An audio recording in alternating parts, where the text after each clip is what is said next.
It looks like a small fighter, even a trainer. But lately, something strange has been spotted on its wings. Precision-guided bombs. Weapons that demand accuracy down to the meter. And here's the puzzle. Our FA-50s don't carry the target. So how are they doing it? Have our fighting eagles been quietly upgraded? Or is there a much bigger story?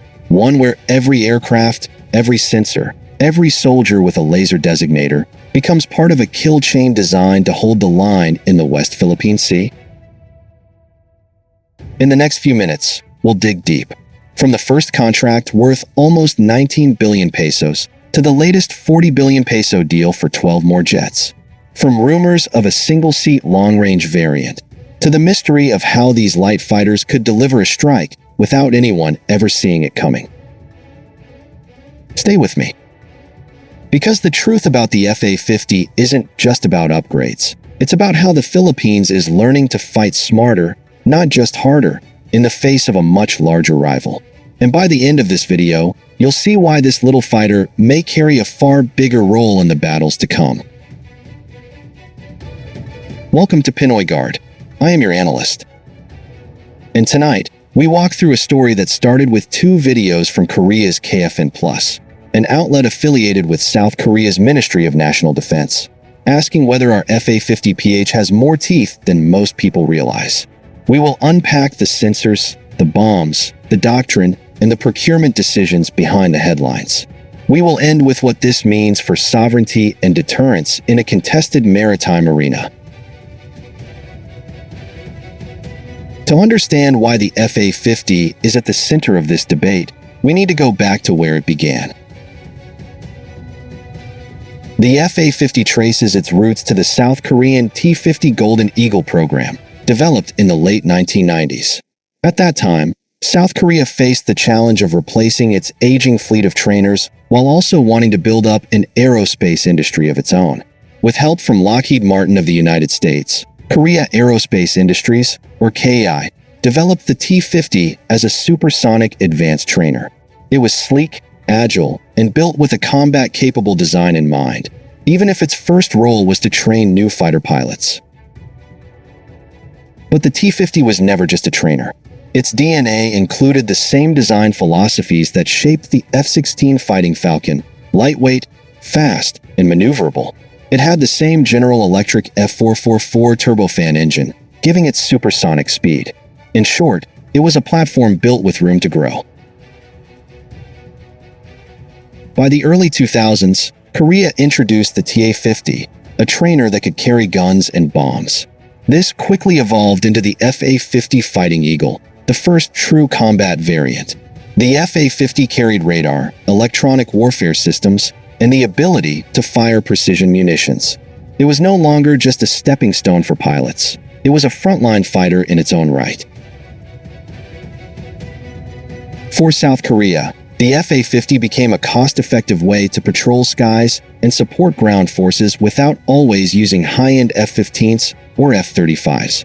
For international customers, it became a bridge, a way to modernize quickly, affordably, and with proven technology. That's where the Philippines entered the story.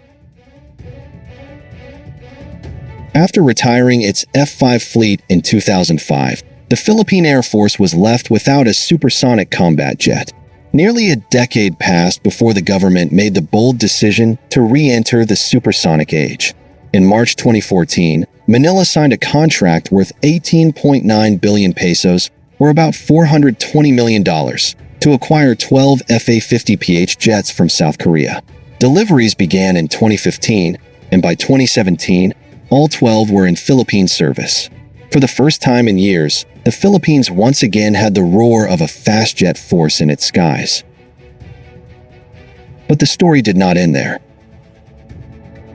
Across the world, new variants of the FA-50 were being developed. Poland purchased the FA-50 Block 20, which came with improved avionics and compatibility with advanced targeting pods. Malaysia ordered its own batch, and discussions emerged about integrating beyond visual range missiles and active electronically scanned array radars. Each step showed that the FA-50 was not a dead-end design. It was an aircraft with growth potential. Then came an intriguing twist: the F-50 single-seat variant.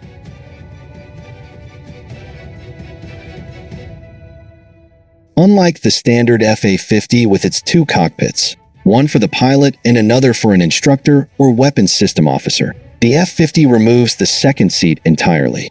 In its place is an internal fuel tank, extending the jet's operational range and endurance.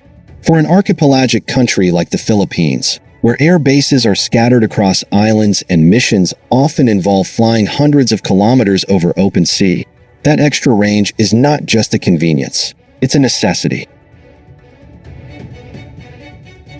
South Korea itself began reviving the single-seat variant in recent years, issuing tenders for cockpit redesigns and simulator work.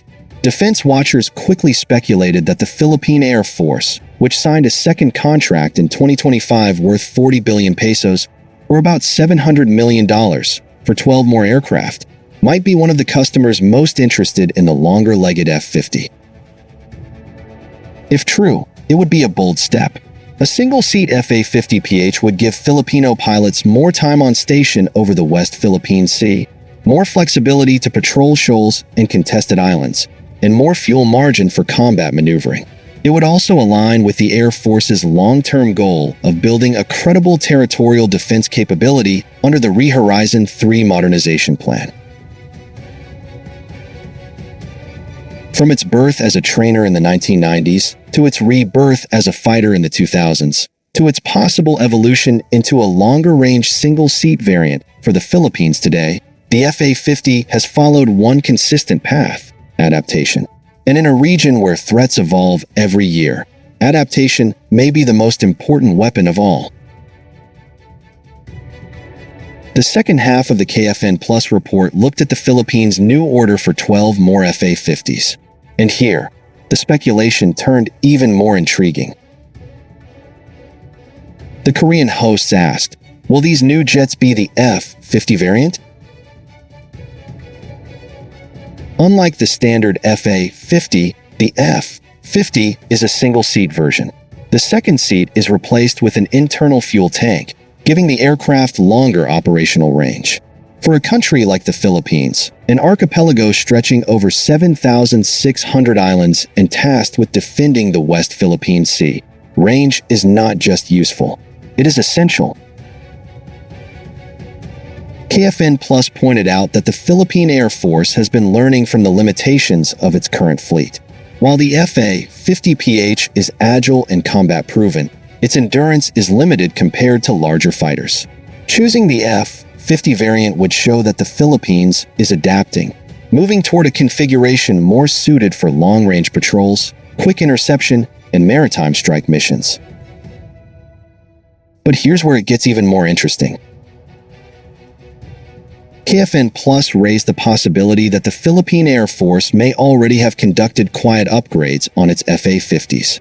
These silent improvements, not always announced publicly, could include integration of new weapons, upgraded avionics, or improved data links. For a country that faces constant pressure in the West Philippine Sea, it makes sense not to reveal every new capability. The second half of the KFN Plus report looked at the Philippines' new order for 12 more FA-50s. And here, the speculation turned even more intriguing. The Korean hosts asked, will these new jets be the F-50 variant? Unlike the standard FA-50, the F-50 is a single-seat version. The second seat is replaced with an internal fuel tank, giving the aircraft longer operational range. For a country like the Philippines, an archipelago stretching over 7,600 islands and tasked with defending the West Philippine Sea, range is not just useful, it is essential. KFN Plus pointed out that the Philippine Air Force has been learning from the limitations of its current fleet.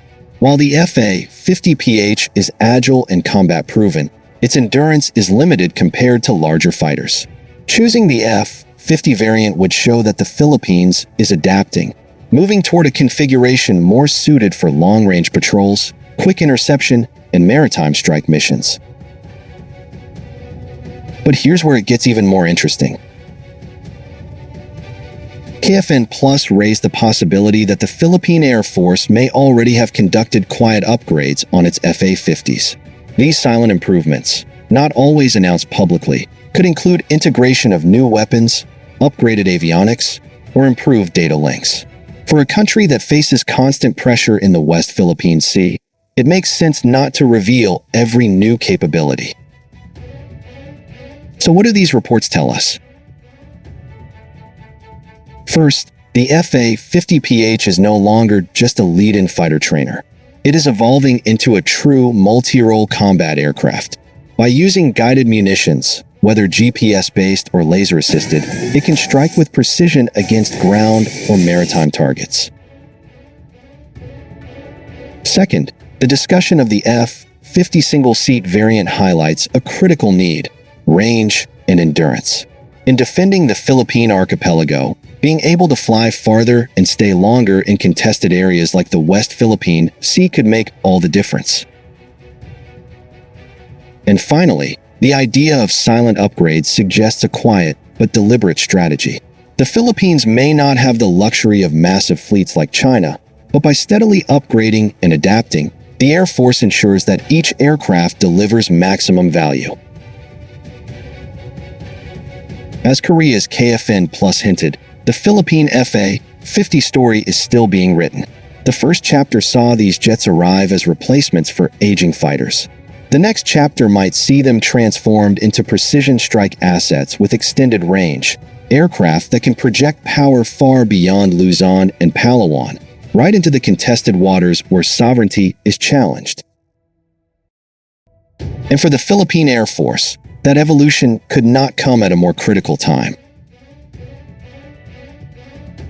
And so, the story of the FA-50 and Philippine service takes on a new chapter. From its early days as a humble lead-in fighter trainer to its role now as a frontline multi-role aircraft, the Fighting Eagle has become more than just a stopgap. It has become the backbone of the Air Force's ability to defend our skies, project deterrence over the West Philippine Sea, and provide precision strike capability against any threat to our sovereignty. The discussions raised by Korea's KFN Plus are not just idle curiosity. They reflect a growing recognition that the Philippine Air Force is adapting. Quiet upgrades, smart partnerships, and even the possibility of a single-seat variant all point to a future where the FA-50 is not just a supporting player, but a central piece of Philippine defense strategy.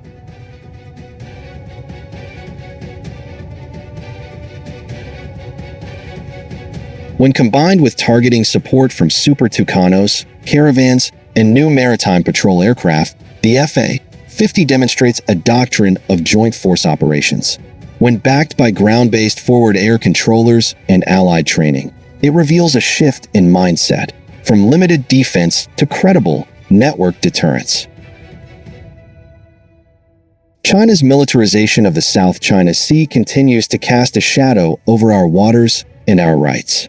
But with every new capability, every new aircraft, and every upgrade, the Philippines signals that it is not standing still, that it is learning, that it is preparing. The FA-50, and perhaps soon the F-50, represents more than just hardware. It represents a nation asserting its place, strengthening its wings, and refusing to be left vulnerable in the face of growing regional threats. In the end, the question is not whether the FA-50 can drop a laser-guided bomb without a targeting pod. The real question is how far the Philippines is willing to go in transforming these jets into a true force for air dominance. And as we watch this story unfold, one thing is clear: the Eagles of the Philippine Air Force are no longer just flying. They are preparing to strike.